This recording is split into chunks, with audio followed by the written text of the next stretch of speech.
Hello mga guys. So, pagpasensyahan nyo na boses ko kasi may sakit ako kahapon. So, medyo ngayon magaling-galing na rin.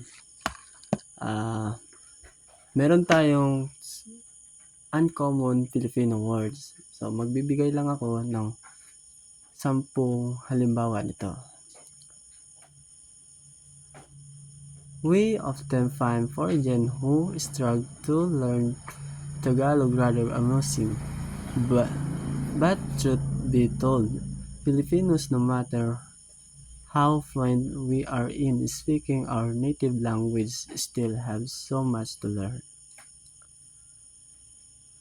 So, ito nga, here are 10 uncommon Filipino words that you might want to share with your friend. Pwede nyo ibahagi kung ano bang hindi nila alam sa words nito. Ito, number 1, pahimakas. Sa English word, last farewell.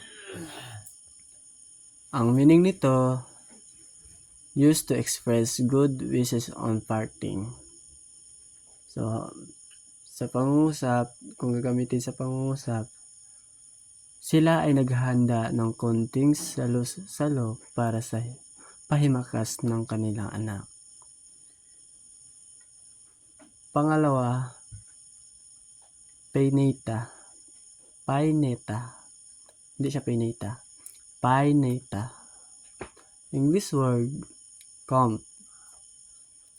Ang meaning nito, a strip of plastic, metal, or wood with a row of narrow teeth used for untangling or arranging the hair. Sentence, ang paineta ni Ana ay marumi. So, ayan. Kung nakikita nyo, halimbawa ng picture, smells good. Bakit smells good? Basta yun. Intindihin nyo na lang. Number 3, alimusum. English word, scent. The meaning, a distinctive smell, especially one that is pleasant. Sa sentence, tila dumikit sa aking damit ang kanyang alimuson. Okay, naintindihan na. Pang-4, pang-ulong hatinig. Pang-ulong hatinig. Ang English word, earphones. Okay, earphones. Meaning, a device that hold an earphones and a microphone in place on a person's head. Sa sentence, gumamit ka ng pang-ulong hatilig ng mas. O, diba? Parang mas astig pakinggan pag Tagalog na Tagalog ka. Pang-5, God. Ano nga ang God? English word ay sir. Madaling tandaan, pag may nakakita kayo na guro, so, gagamitin nyo yung Filipino words natin. Yan, yung God na ay ang sir. So, ang meaning, formal or polite term of address for a man. Nagbibigay ng pasulit si God alone kanina. So, di ba? Nagbibigay, kumbaga, kung sabihin natin sir yan, nagbibigay ng pasulit si Sir Alonte kanina. So, dagdag kaalaman naman. Number 6, yakis.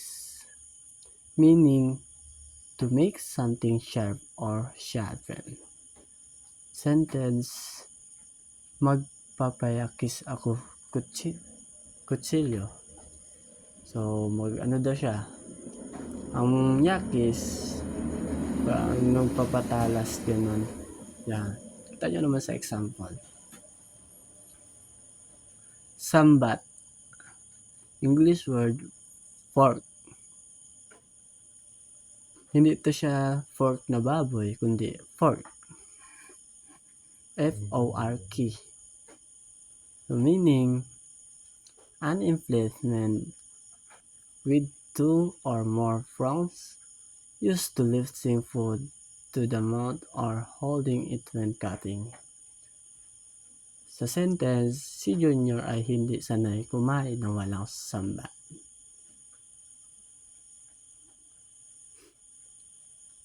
In English, tinidor.